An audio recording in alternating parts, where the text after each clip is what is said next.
Hello and welcome to this latest Trends Talk. I'm Connor Lokar, Senior Forecaster here with ITR Economics. And today I'm really excited. We're talking about state shutdowns and economic decline because up until last week, we were left to speculate on the severity of decline for economies at the state level.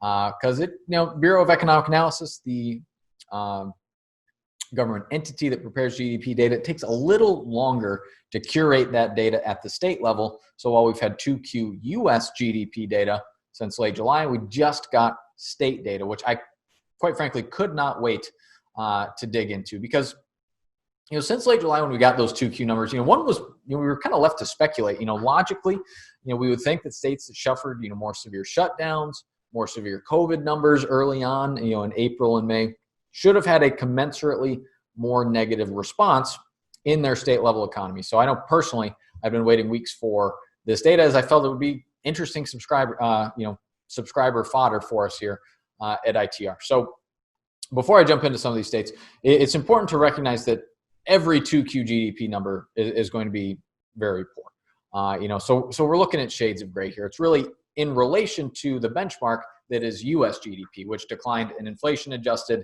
9.0%.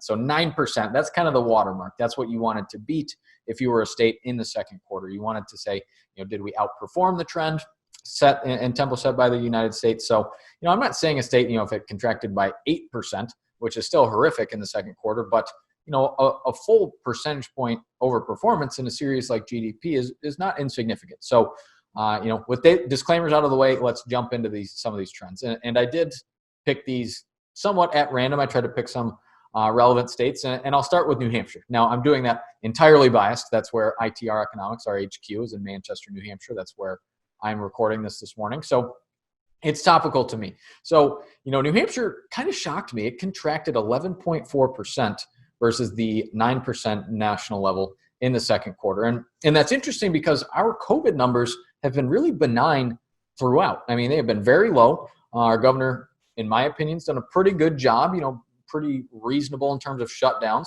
But I think this is a great test case of it not just matters, what your state does, it also matters what your neighbors do. We're very tourism dependent here in New Hampshire, very regionally dependent in particular. So Massachusetts, our neighbor to the south, a huge adjacent economic driver for us in New Hampshire. And a lot of those folks come up, 0% sales tax here in New Hampshire. Those folks come up and spend. Second homes up here, seeing the leaves, the lakes, the trees, the water, whatever else.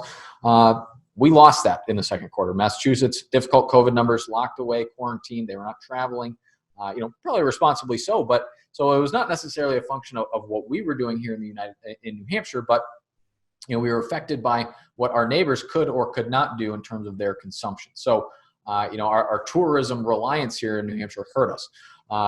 Now, for the record, Vermont did contract 12.1%, so we beat Bernie, which is a big deal for us here in New Hampshire. So I will throw that in there. It makes me feel better anyway. So, when we talk about Massachusetts, looking to the south, they contracted 9.5%.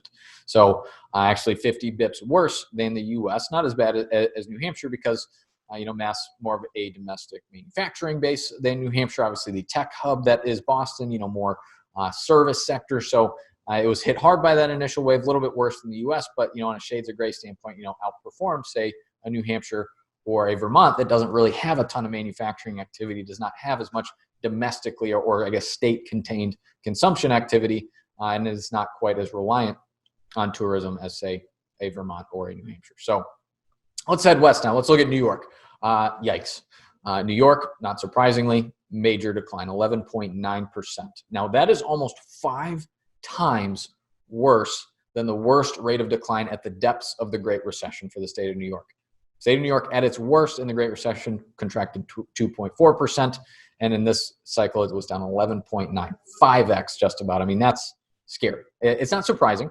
I mean, obviously disaster numbers early on in New York, particularly New York City, and associated severity of governmental shutdown response.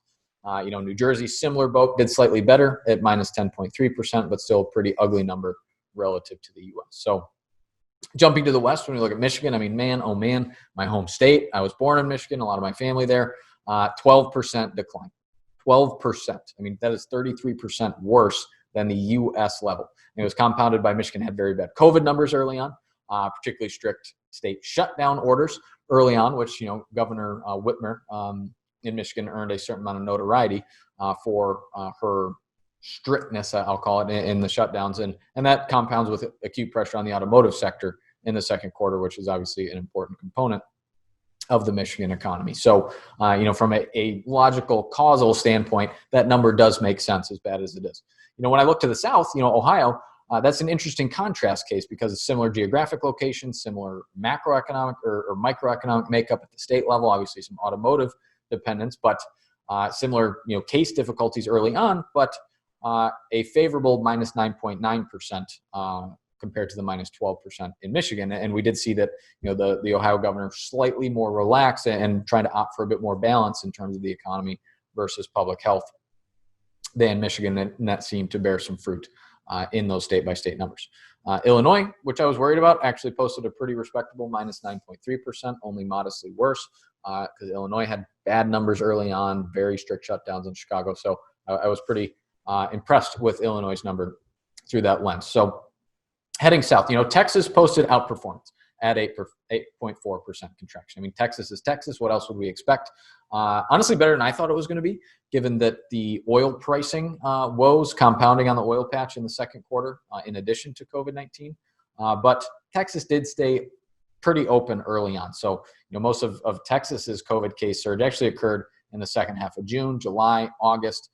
So it'll be interesting to see how their 3Q number, that pace of recovery in the third quarter of 2020, how that grades out for Texas relative to the U.S. because most of their COVID dysfunction slid into that second or into the third quarter rather.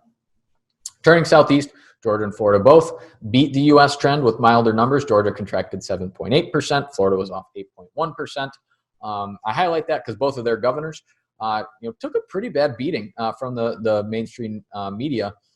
For having the gall to try to balance economic needs along with public health. And it would appear that they were, relatively speaking, compared to the U.S., able to preserve some economic activity and likely jobs as well. So their 3Q COVID numbers were much worse. Again, that second wave affected the Southeast more. So like Texas, that'll be a question of recovery pace in the third quarter. But it appears early on, at least, they managed the situation well.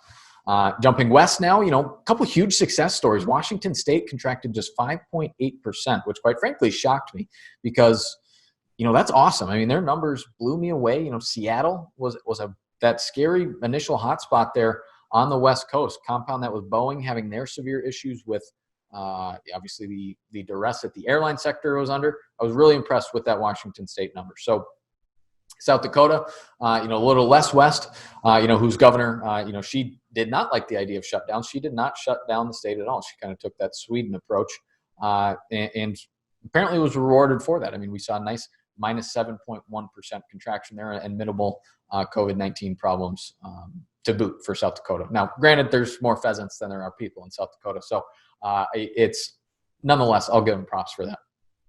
California did fairly well, surprisingly well, because that was another strict shutdown state.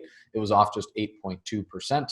However, like Texas, California's worst COVID numbers, despite their shutdowns early on, their COVID numbers were not that bad in the first wave. It was really the second wave, June, July, August, that hit California like it hit Texas and the Southeast and Arizona. So same story there where it'll be interesting to see how that third quarter recovery pace grades out. Arizona, like Washington, had a relatively great quarter as well, off just 5.6%.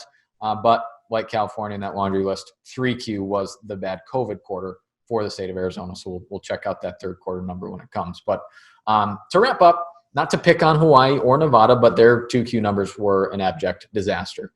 Hawaii contracted 13.9% quarter over quarter. Nevada was down 12.3%. And those are two of the worst states that I saw when digging into these numbers. And, it's perfectly explainable. I mean, when we look at the absolutely cratering tourism trends across the globe and across the U.S., I mean, folks weren't flying. They weren't going to Vegas. They weren't going to Maui or Honolulu or wherever else. So I think that's important. When I look at the New Hampshire case, some of these, it's not just what your state did, how your state's numbers were, what your neighbors did mattered, what consumers chose to do or not to do mattered, where they chose to spend their dollars or not mattered in the second quarter numbers. So I think it kind of highlights, well, at the state level, obviously a lot of things are local, but there are outside forces outside of your state's control that can impact those economic trends. So I'm going to stop there. If I went through all 50 states, this recording would take an hour. So I'm going to stop there. If I didn't mention your particular state, those of you that are DataCast subscribers, you actually have full access to this state data, not just for state GDP, but for state construction, housing data, home price data. You can unemployment data. You can see a lot of state level trends in DataCast. So I think if you're a company listening here that is largely state operating, maybe a more local or regional operator, I think it'd really be interesting for you to fire up that DataCast platform and see how your business fared versus some of the rates of decline that we saw at the state level, in your state in the second quarter. So I would encourage you to check that out on DataCast. But to wrap up, now here I am. I was waiting so long for these numbers, and now already I'm waiting for the third quarter state GDP numbers, which I'm not going to get until late December. But I suppose that's the perfect Christmas present for an economist. So I would expect that myself and ITR will let you know how those look when we get them. So until then, thanks for checking in. I'll see you next time.